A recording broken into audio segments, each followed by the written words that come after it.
ओम शांति। कई बच्चे कहते हैं कि हम इतने अच्छे कर्म कर रहे हैं लेकिन फिर भी भाग्य हमारा साथ नहीं देता है। कई बच्चे कहते हैं कि हम पढ़ाई में बहुत होशियार हैं लेकिन हमसे कम पढ़ने वाले बच्चे का सिलेक्शन हो गया और हमारा सिलेक्शन नहीं हुआ। तो यहाँ पर यह बात बहुत अच्छे से समझनी होगी कि इस जन्म में तो आप बहुत अच्छे कर्म कर रहे हैं, लेकिन जो भाग्य जो है वो क्या होता है कि पिछले जन्म के कर्मों का भी हिसाब किताब इसमें मिल करके फिर भाग्य का निर्माण होता है। तो जो पिछले जन्म के किए हुए कर्मों का खेल है और इस जन्म में आप बहुत अच्छा कर रहे हो, लेकिन अगर तुम्हें भाग्य का सही निर्माण करना है कि आगे आने वाले जीवन में भी सफलता मिले, तो थोड़ा इस बात पे अटेंशन भी देना होगा कि मैं और इतने अच्छे श्रेष्ठ कर्म करूं जिसकी वजह से मेरा भाग्य का निर्माण बहुत तेज हो। अब कोई व्यक्ति अगर सोच ले कि मुझे जल्दी ही अपने भाग्य का उदय करना है, मेरा भाग्य इतना जल्दी उदय हो कि मुझे हर काम में सफलता मिल जाए, या फिर जो भी दुख या परेशानी अभी अच्छे टाइम पे अच्छा कर्म करने पर भी नहीं मिल पा रही है, वो दुख और परेशानियां सारी खत्म हो जाए, तो फिर इसका फास्ट तरीका क्या है? तो इसका फास्ट तरीका यही है कि अगर कोई इंसान सही तरीके से 15 से 20 मिनट या 25 मिनट सही तरीके से अगर मेडिटेशन करता है, तो फिर उसके भाग्य का निर्माण इतना जल्दी होता है कि उसके जीवन में मानो सफलता कदम चूमती है। अब आप सोच रहे होंगे कि जल्दी भी मतलब क्या क्या ऐसा किया जाए कि जिससे रुकी हुई सफलता या फिर जो विघ्न या परेशानियां निरंतर जीवन के अंदर पुराने हिसाब किताब के कारण आ रही है वो तुरंत जल्दी खत्म हो, लेकिन कितने टाइम के अंदर?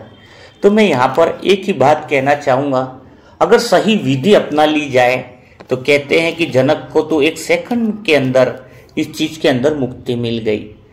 तो वह विधि अगर समझ ली जाए तो मैं तो ये मानता हूँ कि अगर ज़्यादा से ज़्यादा अगर 1 महीना भी अगर कोई व्यक्ति अच्छे से मेडिटेशन 15 से 20 मिनट कर लेता है तो इसके जीवन के अंदर सफलता के मार्ग इस तरीके से खुल जाते हैं कि जैसे कि उसको लगेगा कि मेरे जीवन में बहुत बड़ा चमत्कारी अनुभव हो गया है। क्योंकि कहते हैं ना दुनिया में भी कि एक हाथ से लो और एक हाथ से दो, तो भगवान भी क्या कहता है कि तुम एक हाथ से दो, लेकिन मैं तुम्हें एक हाथ नहीं दूंगा, 100 हाथ जितना, 1000 हाथ जितना मैं तुम्हें दूंगा। तो लेकिन भगवान का अपन कहते हैं कि भगवान मेरी सुनता ही नहीं, भगवान मेरी सुनता ही नहीं, लेकिन अपने आप से पूछो कि मैं भगवान की कितनी सुनता हूँ। भगवान मेरी बात मानता ही नहीं, तो अपने आप से पूछो कि मैं भगवान की कितनी बात मानता हूँ। तो ये बात तो आपको समझ में आ ही गई होगी, लेकिन इन बातों को भी साइड में किनारा करते हुए मैं यहाँ पर आपको समाधान की बात बताना चाहूँगा कि सही तरीके से मेडिटेशन क्या है, सही तरीके की विधि क्या है। शायद ज्ञान में चलते हुए कई लोगों को बहुत टाइम भी हो गया होगा, लेकिन जो योग कर रहे हैं अगर सही तरीके से योग लग रहा हो तो इसका अर्थ यही होता है कि उसके जीवन में बहुत बड़ा परिवर्तन तुरंत ही होने लग जाता है। तो चलो आज सही मेडिटेशन या सही जो इसकी विधि है उसके बारे में बात करेंगे, और इस विधि से पूरी एकाग्रता के साथ आपको 10 मिनट 15-20 मिनट आपको इसी विधि से योग करना होगा। तो जैसे मैं आपको एक बात बताना चाहूँगा यहाँ पे कि सबसे पहले अंदर इस बात को क्लियर होना चाहिए आपकी ज़िंदगी में कि जो आत्मा है उसको कहते हैं अपन लाइट स्वरूप, ठीक है ना, पॉइंट ऑफ लाइट है। तो ये पॉइंट ऑफ लाइट का अर्थ क्या है? कहते हैं ना कि दुनिया वाले ज्योतिष वाले तो हाथों में भाग्य देखते हैं, लेकिन भगवान कहता है जिसके हाथ नहीं होते उसका भी भाग्य होता है। इसलिए भगवान हमेशा भाग्य मस्तक की तरफ देखता है। तभी तो भगवान कहता है कि तुम्हारे मस्तक की भाग्य रेखाएं बहुत चमक रही है, क्योंकि चेहरे से ही भाग्य का उदय भी दिखता है और टेंशन भी दिखती है। क्योंकि मन के जितने भी विचार चाहे अच्छे आ रहे हैं चाहे बुरे आ रहे हैं, उसका प्रभाव चेहरे पे और मस्तक पे दिखाई देता है। तो आत्मा जो है वो लाइट स्वरूप है, पॉइंट स्वरूप है। उसको पहले थोड़ा क्लियर करके समझ लो। आत्मा को लाइट स्वरूप है, इसको प्रैक्टिकल में इस तरीके से समझ सकते हैं क्योंकि जैसे दुनिया में जो भी कपड़े हैं या सूर्य की किरणों से जो भी तुम्हें चीजें दिख रही हैं इस दुनिया के अंदर, है ना, तो वो किस वजह से दिख रहा है? सूर्य की रोशनी की वजह से दिख रहा है। अगर कहीं अंधेरा है तो लाइट जला दो, तो लाइट का प्रकाश आएगा तो अंधेरे में भी वो चीजें दिखाई देने लगेगी। यानी प्रकाश का काम है कि उजाला करना और वो चीज दिखाई देना। अब आत्मा की लाइट भी बहुत अच्छी होती है। जैसे अपन किसी जगह पिक्चर देखने जाते हैं तो थिएटर में भी क्या होता है, प्रोजेक्टर की जो है वो लाइट जो है वो पर्दे पर पड़ती है और लाइट की वजह से ही वह जो पिक्चर है वो हमें दिखाई देती है। तो जैसे अगर हम कभी आंखें बंद करते हैं या सो जाते हैं रात को, तो सपने आ रहे हैं, ऐसा कुछ आ रहा है, तब भी हमें चित्र दिख रहे हैं। बाहर की लाइटें अगर बंद भी है, अंधेरा भी है, तो भी हम सोए हुए और सपना आ गया बाई चांस हमें, तो ऐसा लगता है कि जैसे पर्दे पर पिक्चर चल रही हो। एकदम ऐसा लगेगा कि पूरा लाइट का प्रकाश है और जो भी अपन सपना देख रहे हैं वो सामने दिख रहा है। इसका अर्थ क्या है? वो लाइट अंदर कहाँ से आ रही है? वो अंदर की जो लाइट है वो आत्मा की लाइट है। ऐसी अविनाशी लाइट है कि जिसका प्रकाश कभी खत्म नहीं होता है। ऐसी ऊर्जा है, ऐसी इन्फिनिट ऊर्जा है कि जिसका अनंत है, मना अनादि स्वरूप जिसको कहते हैं, कि जिसको कभी खत्म न होने वाला, कभी विनाश न होने वाला। तो इससे सिद्ध होता है कि अंदर भी हमारी जो पिक्चर चलती है उसमें जो प्रकाश हमें दिखाई देता है, चित्रों के ऊपर जो प्रकाश दिखाई देता है, कि अगर आपको बोले कि आप कौन सी स्कूल में कहाँ पढ़ रहे थे, कौन से आपके साथी थे, एकदम से आपको पिक्चर देखने को मिल जाएगी। ऐसा नहीं होगा कि भाई अभी तो लाइट नहीं अंदर की, तो अभी पिक्चर हम बता नहीं पाएंगे कि कौन कौन मेरे साथ था। नहीं, वो लाइट जो है वो आपको हमेशा रहती है आत्मा की। तो इससे सिद्ध होता है कि आत्मा में भी लाइट होती है। तो योग का अर्थ क्या है? योग का अर्थ है कि आत्मा की चमक को बढ़ाना, आत्मा की शाइनिंग को बढ़ाना, आत्मशक्ति बढ़ाना, आत्मिक एनर्जी जो है वो इस तरीके से फास्ट बढ़ाना।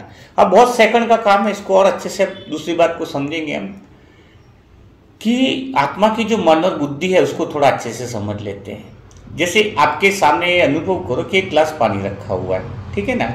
ग्लास कौन सा है? कांच का ग्लास है या कांच का एक जग है। अब जग आपके पास रखा हुआ है, जो आर पर दिख रहा है, इसमें पानी रखा हुआ है। तो वो आप उसको देखोगे तो क्या लगेगा? पानी एकदम स्वच्छ है और जग में जो पानी और जग है वो बिल्कुल हिल नहीं रहा है, और उसमें जो बाहर उजाला है उसकी वजह से आपको पानी भी अच्छे से दिख रहा है। अब मान लो, समझने के लिए, ताकि आप अच्छे से समझ पाओगे मेडिटेशन को, जो कांच का जग है, वो जो जग है वो बुद्धि है ना। जग लो चाहे ग्लास लो, तो कांच का जो ग्लास है जिसके अंदर पानी, तो ग्लास क्या है? ग्लास जो है वो आपकी बुद्धि है, और अंदर जो पानी है वो अपना मन है ना। बुद्धि है और मन है। अब देखो, ग्लास टेबल पे रखा हुआ है, अंदर पानी है, एकदम पानी शुद्ध है और तो बिल्कुल साफ दिखाई दे रहा है, कोई हलचल नहीं है, कोई छेड़छाड़ नहीं है। तो जब ऐसा मन एकदम शुद्ध होता है तो ये समझो कि उसके अंदर बहुत अच्छी एनर्जी होती है, बहुत अच्छी शक्ति होती है। अब बाय चांस हम एक काम करते हैं, इस पानी में मुट्ठी भर जो हमारा शरीर है, शरीर को कहते हैं अपन देहभान। क्या बोलते हैं? देह। और देह यानी देहभान को भी बोलते हैं, देह की मिट्टी भी बोलते हैं, इसलिए कहते हैं ना मिट्टी का पुतला मिट्टी में मिल जाना है। तो देहभान क्या है? भगवान कहता है देहभान आपका मिट्टी का पुतला है। तो बाय चांस इस पानी के अंदर हम मिट्टी को, एक मुट्ठी मिट्टी को डाल देते हैं। अब पानी कैसा दिखेगा? कांच के ग्लास के अंदर गंदा होता हुआ दिखाई देगा, पानी गंदा हो जाएगा। तो ये देहभान जो पानी, जो मन है, वो गंदा कैसे हुआ? देहभान मिट्टी, यानी जब अपन देह के विचार इसमें बहुत ज्यादा डालते हैं, शरीर की बातें बहुत ज्यादा डालते हैं, ये प्रॉब्लम है, ऐसा वैसा, बहुत सारी चीजें जो है वो हम किस में डाल दिया? मन के अंदर डाल दिया। और शरीर की बातें, मिट्टी की बातें जो विनाशी हैं, हाँ, वो सारी चीजें अगर अपन ने मन में डाली तो मन हो गया गंदा। मिट्टी डाली तो पानी के अंदर, ग्लास में पानी है, उसमें मिट्टी हमने डाल दी। अब थोड़ा सा एक काम और आके करते हैं, अभी इतना गंदा नहीं है, इतना घुला नहीं है वो विचार।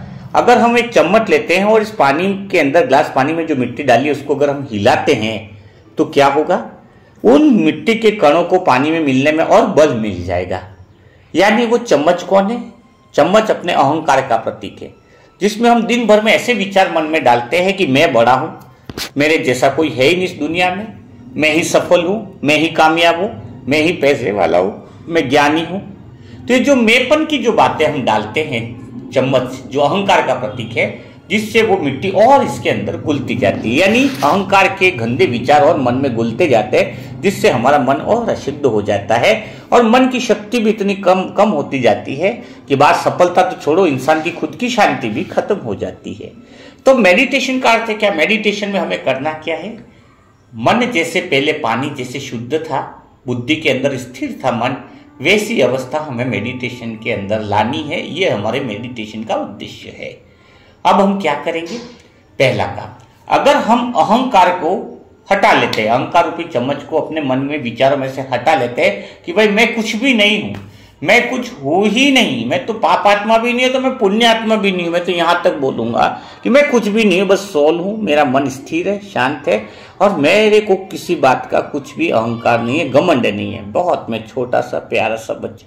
तो जितने अपने अहंकार रूपी विचार हैं, वो चम्मच जो हिला हिला के मन के अंदर गंदे विचारों को घोल रहा है, उस अहंकार को हम बाहर निकाल के फेंक देते हैं।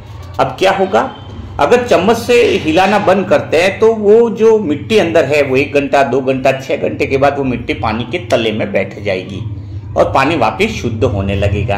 यानी जब हम अपने विचारों में से अहंकार को हटाना चालू कर देते हैं, जो इमेजेस गलत बनी है, ये मेरा ये तेरा, ये जो इमेजेस है, उस इमेज को अगर हम हटा देते हैं तो पानी शुद्ध होने लगता है, मन शुद्ध होने लगता है। अब जब अहंकार को हटाया, फिर जब भगवान से अपनी मन और बुद्धि को लगाते हैं तो क्या होता है? मन और स्वच्छ होता जाता है, मन वापस निर्मल बनता जाता है, मन में इतनी शीतलता आ जाती है कि सारा ब्रह्मांड की शक्ति आपके मन में समाने लगती है। क्योंकि साफ सुथरा मन, बिना अहंकार वाला मन, देहभान से मुक्त मन परमात्मा से इस तरह से जुड़ जाता है कि फिर सारे काम आपको सोचने नहीं पड़ते, आपके सारे काम ऑटोमेटिक होने लगते हैं। आपको सफलता कदम चूमती है क्योंकि मन में इतनी प्रचुर मात्रा में शक्ति जमा हो जाती है कि चारों तरफ आपका ओहरा बनने लग जाता है। ऐसा शांत और शीतल मन जो 1 घंटा मेडिटेशन किया हुआ हो, इसको कहते हैं मेडिटेशन वाला माइंड। जो मेडिटेशन वाला माइंड होगा वो स्थिर होगा, शांत होगा और उसके जीवन के अंदर बहुत बड़ा परिवर्तन आने लगेगा। तो 2 से 5 मिनट या 10 मिनट अपने मन को अहंकार से खाली कर भगवान से जोड़ना, और भगवान जैसा ही आप बनने लग जाते हो, भगवान की ब्रह्मांड की संपूर्ण शक्ति आपके स्थिर मन के अंदर आने लगती है, फिर देखो कैसे आपको चमत्कार स्थिति का अनुभव होगा। तो आज थोड़ा मेडिटेशन की आपको सेकंड स्टेज भी मैंने बताई है। कल हम फिर इस मेडिटेशन को और आगे लेके जाएंगे कि और कैसे हम मेडिटेशन को गहराई से अनुभव कर सके, क्योंकि जितना बताया है उतना अगर आप आज प्रैक्टिस करोगे तो कल फिर बताने का फायदा होगा। तो तब तक के लिए आप सबको ओम शांति।